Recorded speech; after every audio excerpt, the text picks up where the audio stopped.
And so friends, this last Saturday, some of us attended a day-long retreat together. And it was called Resilience in the Time of COVID. And it really gave me some sense of connection to the resiliency in our own hearts and minds. And so I thought that tonight we could deepen into that a little bit. I can offer some of the teaching that we shared on Saturday about resilience, and then I would invite any folks who were at the retreat to offer whatever they wish to offer. And no pressure for those folks, so that if there isn't a lot, people might want to be quiet, and if that's the case, I'll just kind of jump in and talk some more. So no pressure for the folks that were there, but of course it's lovely to have a variety of voices and to share the sense of resilience from the community, in the community, because of course the community is a source of resilience for all of us. The sense of having a group to connect with. Just talking about the resilience that the community gives us, just being here together is a strengthening factor. And so one of the sources of resilience for everyone, I think, is nature. And so I'm going to offer in our sit tonight, just settling into some of the gifts that nature can bring us, some of the qualities that we can call on. Of course, we're a part of nature. Nature is, I say nature, but really it's our collective nature. This nature we're a part of. We can call on the qualities that nature can connect us to. This outer nature can connect our inner nature to. So I'll lead the meditation in that way tonight.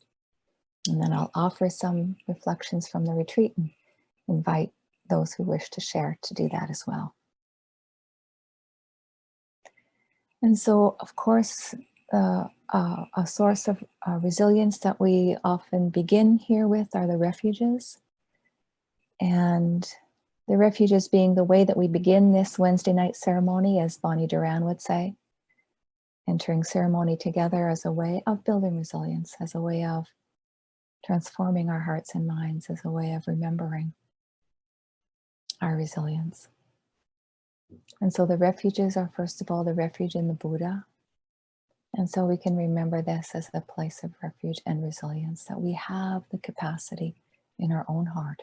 It's not outside us. This capacity for resilience is here in this moment. Just taking a deep breath and pausing and letting that in. And then the refuge of the Dharma or the teachings is another source of resiliency. Knowing that we have a teaching, we have a path to rest into. Simply remembering this can support our sense of capacity. And so just letting yourself remember that. And then remembering that we can connect to the community here tonight, and just rest in this support. In the support of your communities around you, of neighborhoods, household communities, pets, plants, and nature, which is supporting us with every breath. And we also like to remember the community of Treaty 6 and the community of cooperation, which may be in your area amongst Indigenous folks and all Canadians.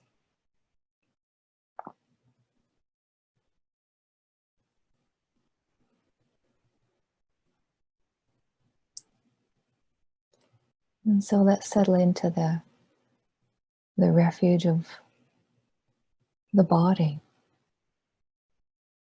the sense of sitting, the sense of the body sitting. And this body that helps us know we're here in the here and now, just by paying attention to the sensations.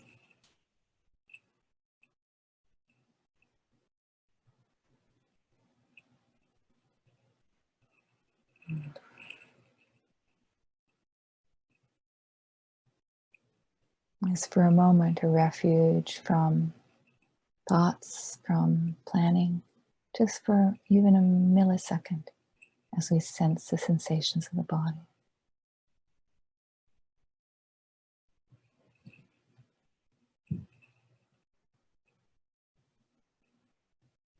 Inviting ease, whatever ease is here available.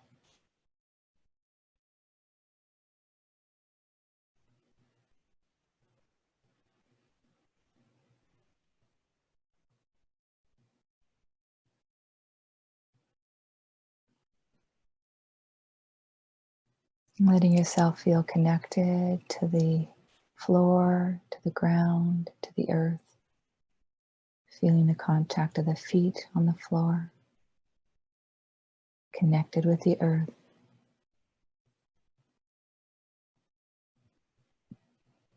The hips in the chair, that connection, place of contact.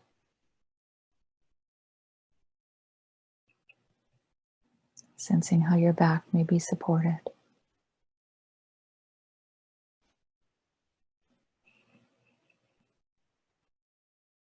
And we can sense places in the body where we might want to invite them to soften.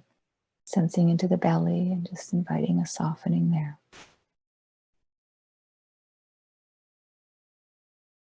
And sensing the shoulders, inviting them to soften.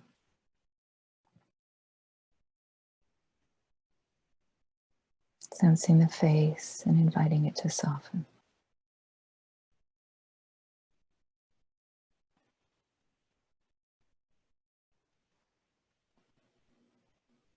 And sensing this whole body sitting supported, settling into the weight of the body.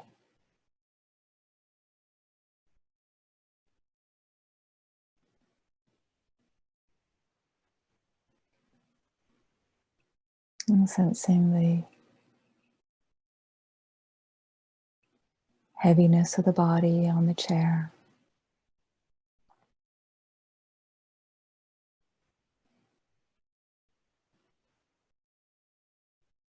And we'll bring in the image that Thich Nhat Hanh brings in of mountain.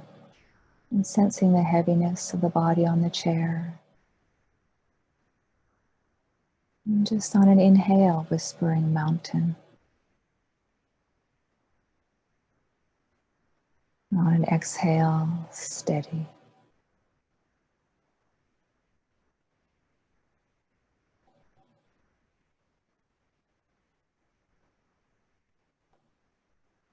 And for a few breaths, letting yourself inhale and whisper mountain. And exhale, steady.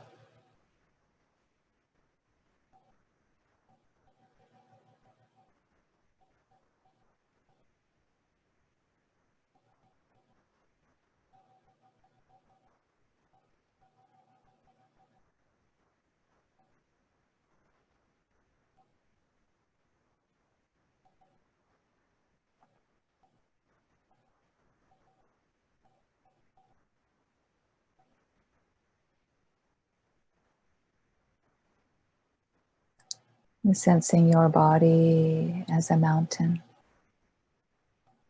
The very tip of a mountain, and sensing your feet, your legs, your whole being extending down into the earth. Connecting with the larger earth body of the whole planet.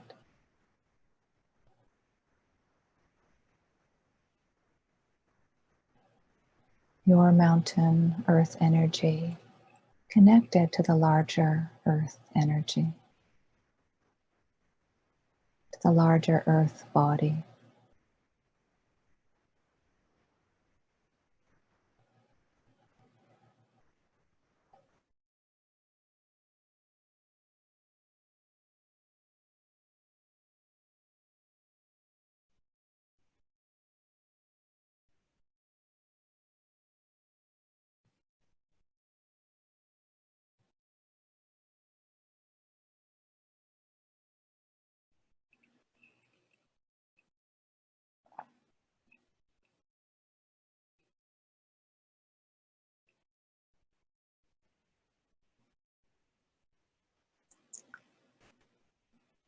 Whispering mountain on the inhale, steady on the exhale.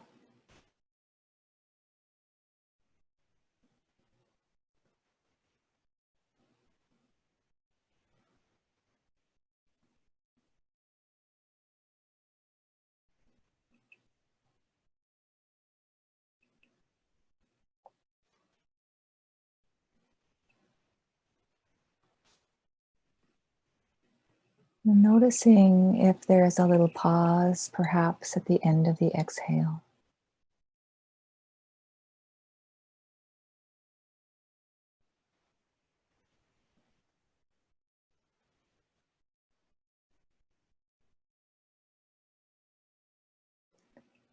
And sometimes in that pause, if there is one for you, there might not be. But if there's a pause there, sometimes we can sense into that pause and sense the whole body kind of settling and a stillness in that pause. Let's see if that's part of that pause for you, if there's any settling, any stillness there.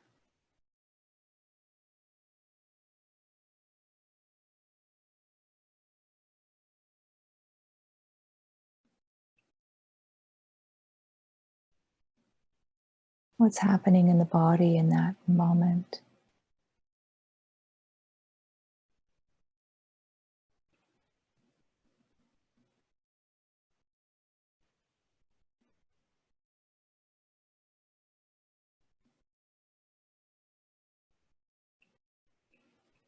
And then noticing how the breath rises all by itself from that moment.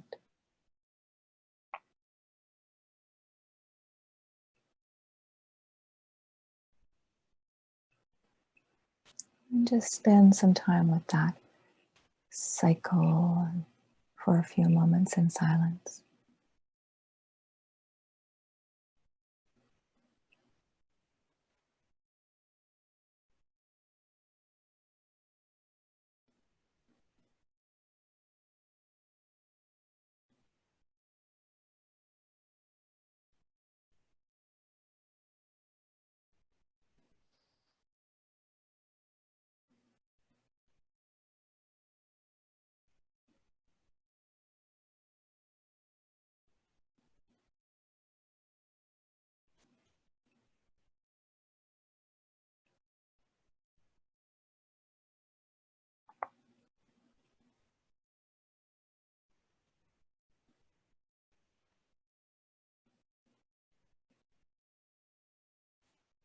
Of course, the mind will think. There's nothing wrong with that. It's not a problem.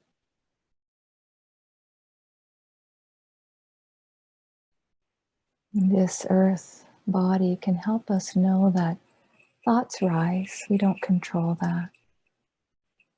But we have a choice about whether we keep thinking that thought. We can gently turn back to this mountain.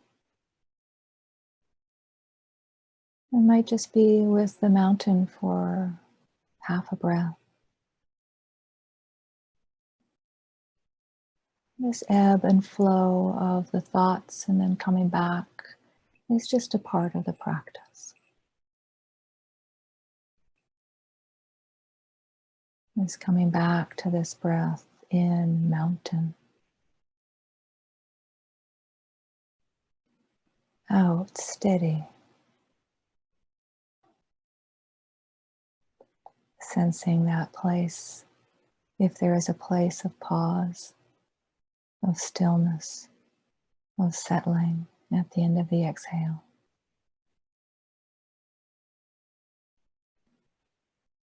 And then sensing the ease of the in-breath rising, mountain.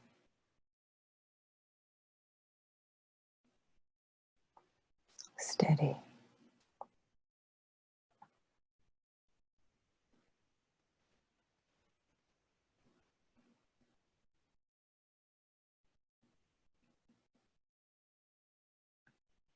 Bringing this whisper in as you feel it's helpful, or letting it go and just sensing the sensations of breath. and body. Coming back here when the mind comes back from moving into thinking.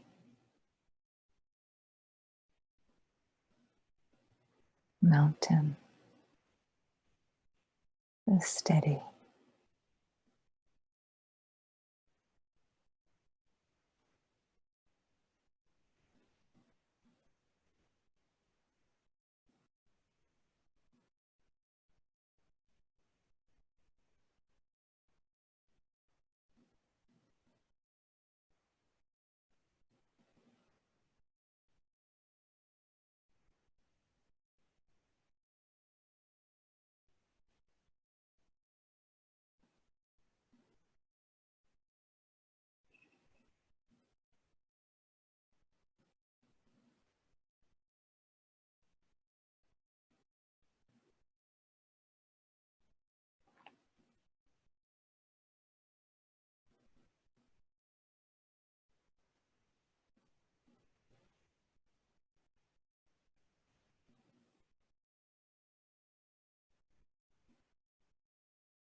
Just on the in-breath, a gentle mountain. Breathing in mountain.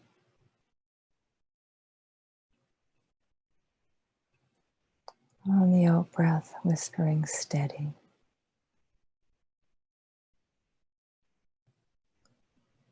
Noticing the pause after the out-breath. And seeing if there's any stillness, settledness in there.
So, dear friends,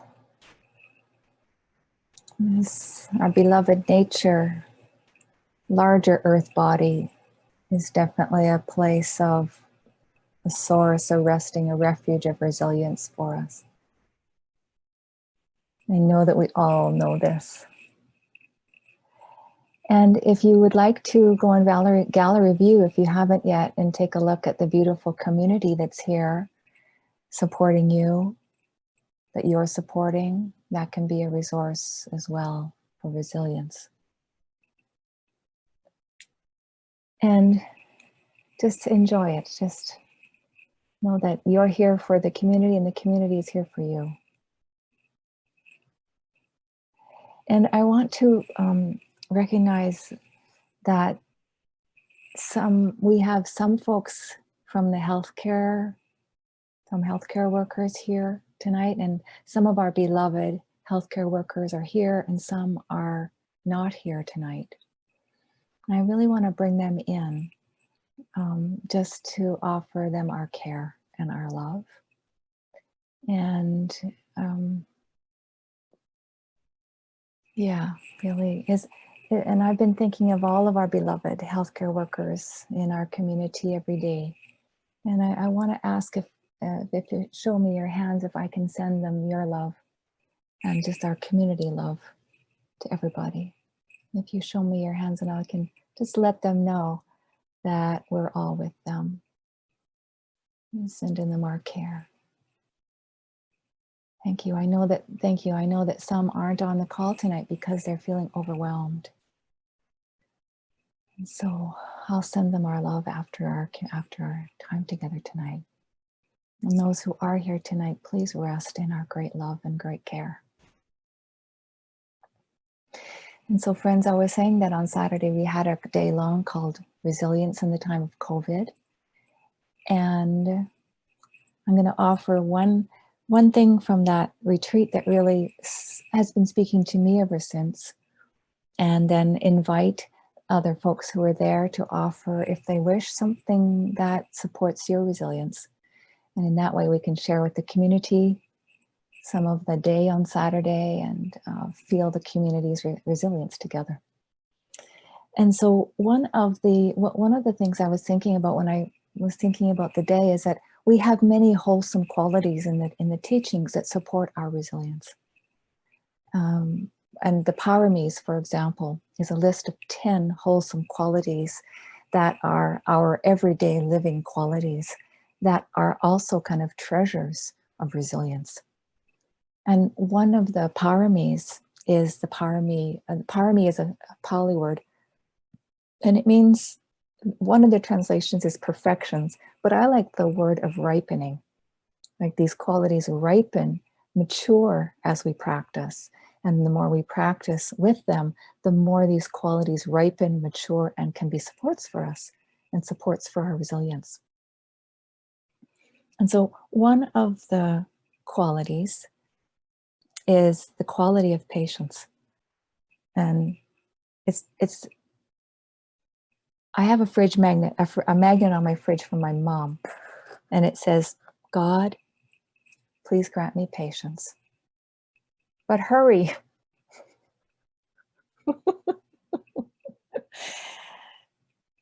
That speaks to me about the nature of patience, and we often think about, patience as that quality that kind of gets us through things.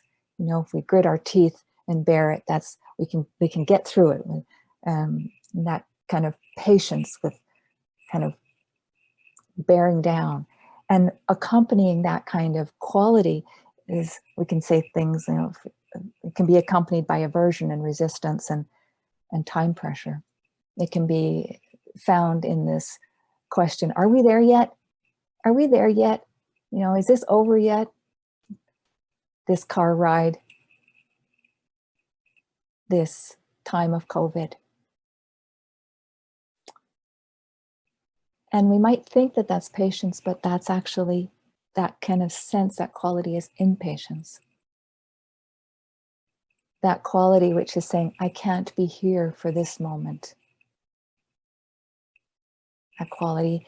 And when we notice that kind of quality, that kind of urgent quality, that kind of pushing, that kind of gritting our teeth and bearing it kind of quality, that impatience, we can use that, we can notice that and use it as a doorway into patience. So that can be our red flag. And I have noticed it a lot somewhat with COVID. Can't wait. When is this going to be over? Can't wait for it to be over.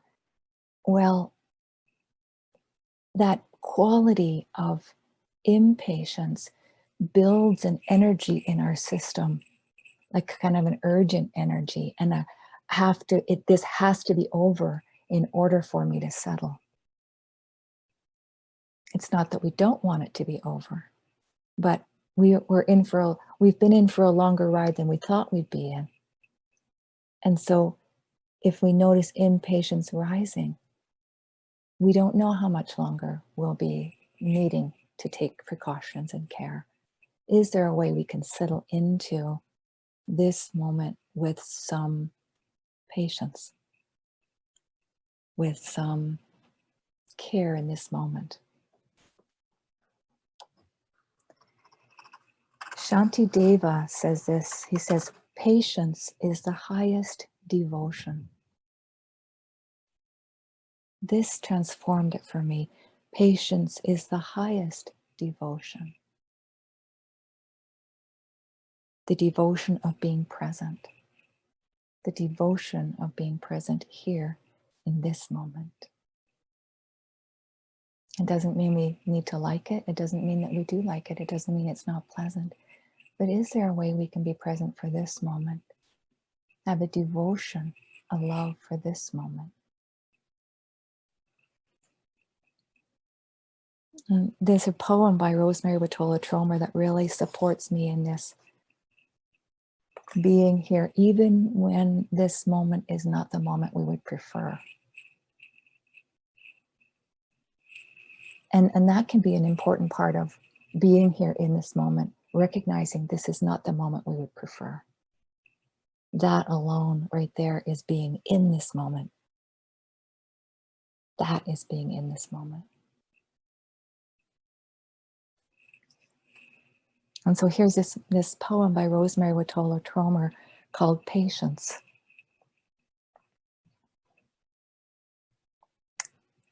Again today, the invitation to fall in love with the world, with the gray jay who flits from empty branch to empty branch, with the sharp scent of rabbit brush, with the warm spring wind and the dark buds on the crabapple still tight with future bloom. Some days, though, the world offers itself, and it's not so easy to fall in love. Days when heartache twists in the chest and turns in us like a screw, leaves us raw and sensitive, until, too tender to hear any more bad news, we shutter our hearts, we close our ears. But if we're lucky, an inner voice sends us outside into the day, and though it is gray, the world does what the world does, holds us despite our heartache, holds us in the same way it holds the stubby pink cactus, all prickly and clenched, the same way it holds last year's thistles, all brittle and flat and gray, the same way it holds the dank scent of river and the moldering scent of last year's leaves, holds us exactly as we are, until we are ready to fall in love again.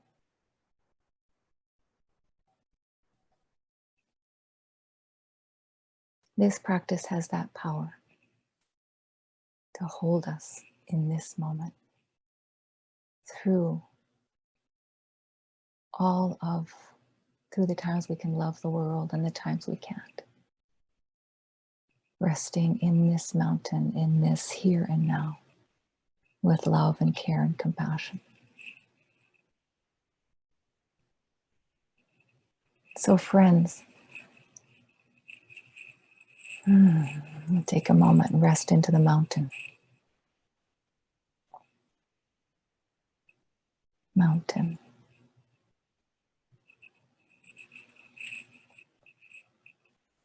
And so I'd like to invite also anyone who was at the retreat to offer anything that you would like to about your reflections. It's a poem about chives. And this was a poem that inspired Rosemerry, because of the ordinariness of chives and their resilience. So it's called A Lesson in Resilience. Okay, great. So what we're going to do is just kind of settle into silence after this poem. And then we'll just have silence for a moment, several moments, and then I'll dedicate the merit. And then we'll unmute with our usual thank you and wave each other goodbye.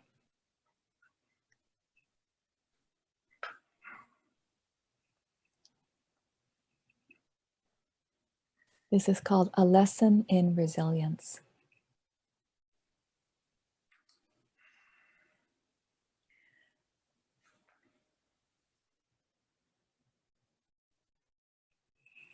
A lesson in resilience. Today it is the chives that spur me. Seeing their slender green scapes and leaves that have pushed up through the dried clumps of last year's version of themselves.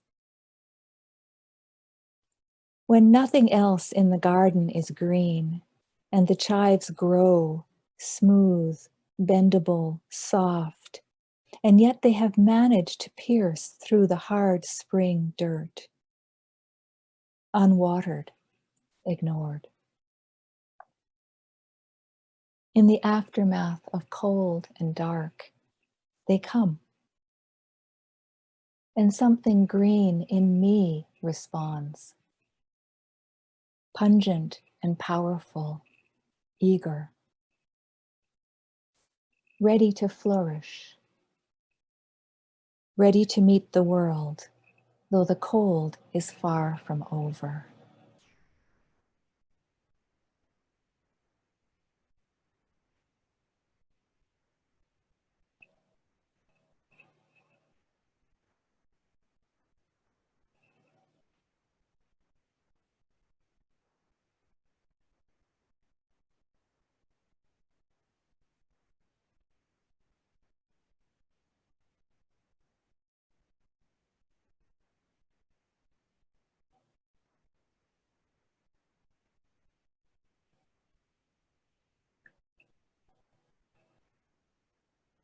May all beings everywhere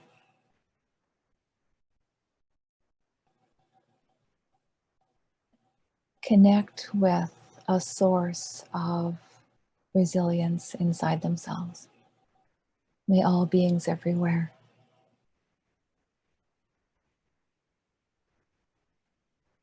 be able to touch that place in themselves that is green and ready and able to come forth.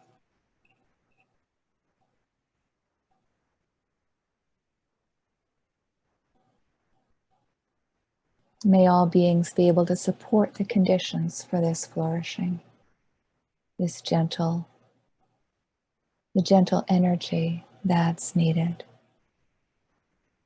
May all beings everywhere, may our practice ripple out and touch all beings everywhere, be a cause and condition for liberation. And may the merit of our practice tonight especially wrap itself around our beloved healthcare workers. Wrap itself around them and hold them gently.